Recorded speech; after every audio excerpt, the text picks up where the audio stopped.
Hello viewers, welcome to filmi craft. நான் உங்கள் அருண்.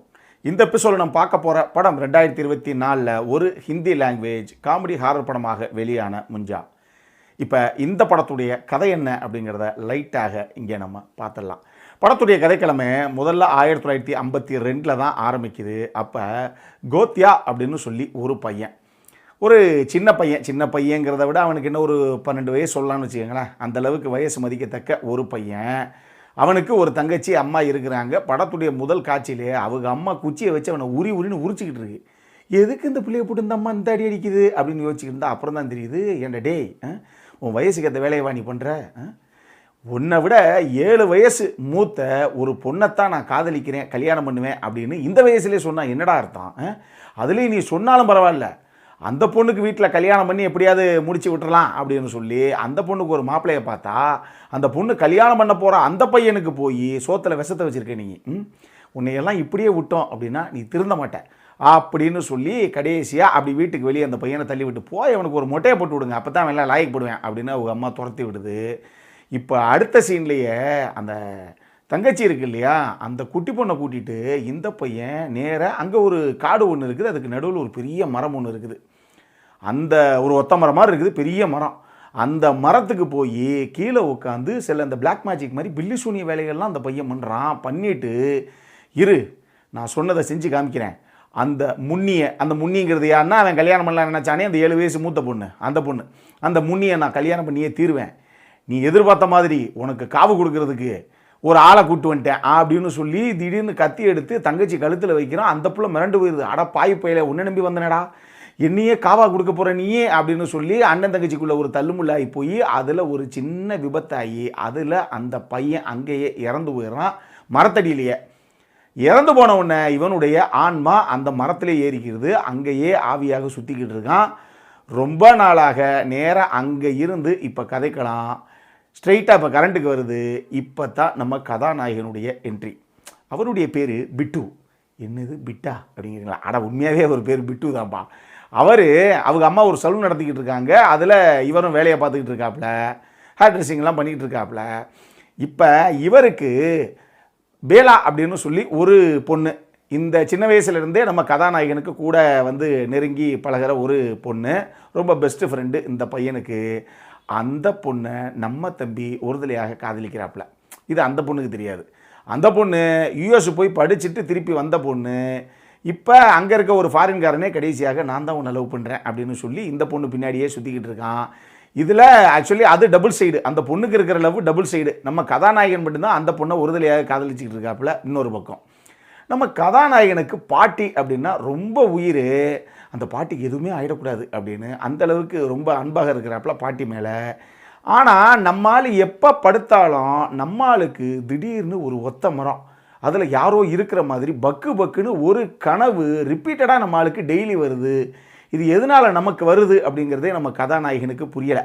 ஆனால் அந்த ஆளுக்கு தான் புரியலை, நமக்கு புரியாமையாக இருக்கும். நம்ம முதல்ல அந்த காட்சியை பார்த்துட்டு தானே இங்கே வந்தோம். அந்த முதல்ல ஒரு சின்ன பையன் போய் ஒரு மரத்தில் ஆவியாக அங்கேயே நின்னானே, அந்த மரம் தான் நம்ம கதாநாயகனுக்கு கனவுல டெய்லி வந்துட்டு போகுது. அது எதனால் வருது அப்படிங்கிறதே நமக்கு தெரியலை. அடுத்த சீனில் தான் நமக்கே அது புரியுது. நம்மளுக்கு ஒரு பூர்வீக வீடு ஒன்று இருக்குது அந்த கிராமத்தில். எங்கே அந்த முதல் சம்பவம் நடந்துச்சு 1952 அந்த கிராமத்தில். இவங்க சித்தப்பாவுடைய பொண்ணு கல்யாணம் இருக்குதுன்னு சொல்லி நம்ம கதாநாயகன் கிளம்பி அந்த ஊருக்கு கிராமத்துக்கு போகிறாப்புல. அங்கே போய் ஒரு சொத்து பிரச்சனையில் தான் நம்ம கதாநாயகனுக்கே தெரிய வருது, எப்பா அந்த மரம் இருக்குதே அது சார்ந்த அந்த காடு, இது எல்லாமே நம்மளுடைய பூர்வீக நிலம்தான், இதை விற்கலாம் அப்படின்னு உங்கள் அப்போ ட்ரை பண்ணான். அந்த நடுவில் ஒரு பேய் மரம் இருக்குது அப்படிங்கிறனால ஒரு வயலும் வாங்க வர மாட்டேன்ட்டேன். இப்போ அந்த மரம் இருந்தால் தானே அந்த மரத்தை நான் எரிச்சு விட்டு வர்றேன் அப்படின்னு உங்கள் அப்பா மண்ணெண்ணை கிணத்துக்கிட்டு போன வந்தேன். திருப்பி அவன் பாடி தான் கிடச்சிது. அப்படி தான் உங்கள் அப்பா இறந்து போனார். இதுவே உனக்கு இது வரைக்கும் சொல்லலையா அப்படின்னு ஒரு சித்தப்பு கேட்குறாரு நம்ம கதாநாயகன்கிட்ட. அப்போ தான் அந்த விஷயம் தெரியுது நம்ம கதாநாயகனுக்கு.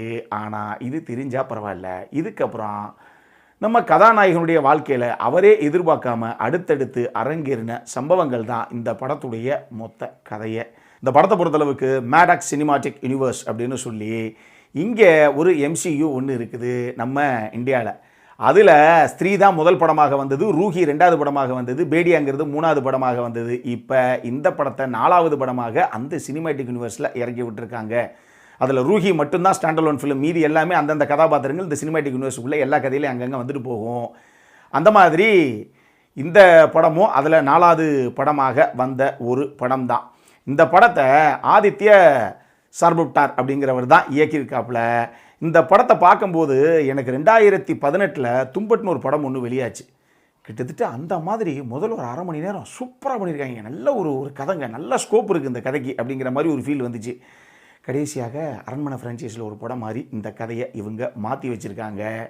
அதாவது clean slate supernatural horror த்ரில்லராக எடுத்துகிட்டு போகக்கூடிய ஸ்கோப்பு இருந்தும் அதை காமெடி ஹாரராகத்தான் இவங்க மாற்றி வச்சுருக்காங்க. அதுக்கு காரணமே இந்த மேடக் சினிமாட்டிக் யூனிவர்ஸ் தான். அந்த படங்கள் எல்லாமே காமெடி ஹாரராகத்தான் வரும். இந்த படத்தில் நிறைய இடங்களில் காமெடி அப்படிங்கிற விஷயங்களை இவங்க ட்ரை பண்ணியிருக்காங்க.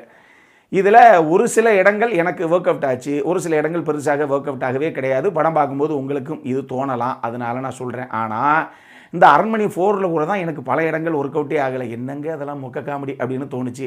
இன்றைக்கி ஒரு மிகப்பெரிய வசூல் வேட்டை நடத்தி இது தாங்க படம் அப்படின்னு கடைசி அவங்க ப்ரூவ் பண்ணலையா? அந்த மாதிரியே ஹிந்திலையும் பிச்சுக்கிட்டு போன ஒரு படம் தான் இது. வேறு லெவல் பாக்ஸ் ஆஃபீஸ் ஹிட்டு, கிட்டத்தட்ட ஹிந்தி பட வரலாற்றிலேயே 6வது மிகப்பெரிய வசூல் சாதனை அப்படிங்கிறாங்க. அந்த மாதிரி ஒரு பெரிய ரெக்கார்டை பண்ண ஒரு படம் இது. அதனால் நம்ம அரண்மனை ரசிகர்களுக்கு இந்த படமே கூட அவங்கள கவர்றதுக்கான வாய்ப்புகள் இருக்குது மக்களே. அதுக்கு தான் இந்த விமர்சனமே.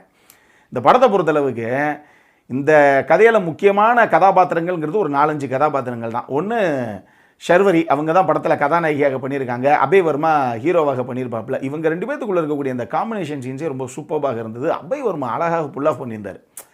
ஒரு ஒன் சைட் லவ் இவரால் வெளியே சொல்லவும் முடியாது. பட் அதே நேரத்தில் ஹீரோயின் சில விஷயங்களை இவருக்கு என்ன இருந்தாலும் உன்ன மாதிரி ஒரு பெஸ்ட் ஃப்ரெண்ட் யாருமே கிடையாதுடா அப்படிங்கும்போது இவர் என்ன ரியாக்ட் பண்ணுறாருங்கிற விஷயங்கள் இருக்கு இல்லையா? இல்லை ஒரு சில தருணங்களில் ஓகே அவ்வளோதான் புட்டுக்கிருச்சு, நம்ம தான் அடுத்து உள்ள அப்படின்னு நினைக்கும் போது அது தட்டிக்கிட்டு போயிடுது. அப்படிங்கும்போது அந்த ஒரு சின்ன ஒரு ஏமாற்றம் அப்படிங்கிறத இவர் வெளிப்படுத்தின விதமாகட்டும்னு சொல்லி அபய் வர்மா சூப்பராக பண்ணியிருந்தார். ஷர்வரி அதை நல்லாவே பண்ணியிருந்தாங்க அந்த கேரக்டரை. இந்த கட்டப்பா கதாபாத்திரத்தை பண்ணாரு நம்ம சத்யராஜ் சார். இந்தியா லெவலில் ஃபேமஸ் ஆக்டர் ஆகிட்டார் போல தெரியுது. இந்த படத்தில் ஒரு ஹிந்தி படம், க்ளீன் ஸ்லேட் ஹிந்தி லாங்குவேஜ் படம் இது. இதில் அவருக்கு ஒரு கதாபாத்திரம் ஒன்று இருக்குது. இந்த வழக்கமாக நடக்க முடியாத நபர்கள்லாம் நடக்க வைக்கிறோம், உருள முடியாத நபர்கள்லாம் உருள வைக்கிறோம், இப்போ பாரு அப்படின்னு இந்த ஸ்டேஜில் ஒரு சில சம்பவங்கள்லாம் பண்ணுவாங்க இல்லையா? அந்த மாதிரி ஒரு கதாபாத்திரம் தான் சத்யராஜ் சாருக்கு கொடுக்கப்பட்டிருக்கு. அதை நீட்டாக பண்ணியிருக்காப்புல. ரொம்ப ஹிந்தி கம்மியாக பேசி கொஞ்சம் இங்கிலீஷ்லேயே பேசுகிற மாதிரி ஒரு கதாபாத்திரம் போல் தெரியுது. ரைட்டு, கொஞ்சம் ஈஸியாக பண்ணிடலாம் அப்படின்னு நினச்சதை பண்ணியிருக்காரு. அந்த கதாபாத்திரத்தை என்ன கொடுக்கப்பட்டதோ அதை நீட்டாகவே பண்ணியிருக்காரு சத்யராஜ் சார். இது போக மோனா சிங் தான் ஹீரோவுடைய அம்மாவாக வருவாங்க. சுஹாஷ் ஜோஷி அவங்க தான் ஹீரோவுடைய பாட்டியாக பண்ணியிருக்காங்க. ஒரு மராத்தி ஆக்ட்ரஸ். அவங்களுமே நல்லா பண்ணியிருக்காங்க. அந்த ஒரு சில சீன்ஸ் தான் வருவாங்க, பட் அது நல்லா எஃபெக்டிவாகவே கன்வே பண்ணப்பட்டிருக்கு. அந்த விஷயங்கள்லாம் நல்லா பண்ணியிருக்காங்க. இன்னொரு முக்கியமான விஷயம் என்ன அப்படின்னா, டெக்னிக்கலி டெஃபினட்டாக ஒரு ஓகே படம் தான், பெருசாகலாம் குறை சொல்ல முடியாது. குறிப்பாக அந்த முஞ்சா அப்படிங்கிற அந்த கதாபாத்திரம் ஒன்று இருக்குது பாருங்கள், அதுதான் இந்த படத்தில் பேய்.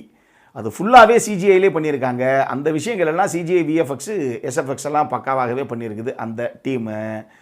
அடல்காரண்டை பொறுத்தளவுக்கு இந்த படத்தில் எந்த ஒரு விஷயமே கிடையாது, செக்ஷுவலாக எந்த மேட்டருமே கிடையாது. நீங்கள் தாராளமாக அந்த படத்தை ஃபேமிலியோடு பார்க்கலாம். ஆனால் ஒரே ஒரு விஷயம், அதை நான் இங்கேயே சொல்லிடுறேன். இந்த படம் அரண்மனை 4 மாதிரி இருக்குதுன்னு நம்ம சொல்லிக்கிட்டே இருந்தோம் இல்லையா? எப்படியே அரண்மனை 4ல் நம்ம கவாலா தமன்னாவை கடைசி வரைக்கும் சரியிலே காமிச்சிட்டு வந்த ரசிகர்லாம் கடைசி கொடுத்த 150 ரூபாய்க்கு ஏமாந்து போகிறாங்க அப்படிங்கிற மாதிரி நம்ம அனுப்பக்கூடாது அப்படின்னு ரசிகர்களுடைய எண்ணம் புரிஞ்சு அந்த கடைசி அச்சச்சோன்னு சொல்லி தனியாகவே என் கிரெடிட்டில் ஒரு சாங்கை ஒன்று வச்சார் பாருங்க நம்ம சுந்தர்சி. அதே மாதிரியே இந்த படத்துடைய இயக்குனரான ஆதித்யாவும் படமே முடிஞ்சதுக்கப்புறம் கடைசியாக என் கிரெடிட்டில் அதே மாதிரி ஒரு ஐட்டம் நம்பர் 1 வச்சுருக்காப்புல, ரசிகர்களை திருப்திப்படுத்தணும் அப்படிங்கிறதுக்காகவே. என்னங்க அதுக்காக அரண்மனை 4 இந்தளவுக்கு அது எல்லா விஷயங்களும் கரெக்டாக வருதே கோர்வையா அப்படிங்கிற மாதிரி தான் எனக்கு படம் பார்க்கும்போது தோணுச்சு. நம்ம சும்மா நினச்சோம், உண்மையாகவே எல்லாத்தையும் அப்படி வச்சுருக்காங்க அப்படிங்கிற மாதிரி ஒரு ஃபீல் வந்தது அந்த பாட்டு வரைக்கும் கடைசி வச்ச விதத்தை பார்க்கும்போது. என்கிட்ட கேட்டிங்க அப்படின்னா ஆகா ஓகோ படம் அப்படின்லாம் நான் சொல்ல மாட்டேன். பட் பொழுது போகிறோன்னா சும்மா ஜாலியாக ஒரு தடவை பார்க்கலாம், அந்த மாதிரி ஒரு படம் தான். ஒரு சில விஷயங்கள் உங்களுக்கு கவர்றதுக்கு நிறைய வாய்ப்பு இருக்குது. ஒரு சில சீன்ஸ் எல்லாம் கொஞ்சம் பிளைனாக தான் போகும். அந்த மாதிரி ஒரு படம் பார்க்கணும் அப்படிங்கிறவங்க பொழுது போகிறோன்னா தாராளமாக ஒரு தடவை பாருங்கள். இதே மாதிரி இன்னொரு வீடியோவோட அடுத்த முறை உங்களை சந்திக்கிற வரைக்கும் இட்ஸ் அருண் சைனிங் ஆஃப்.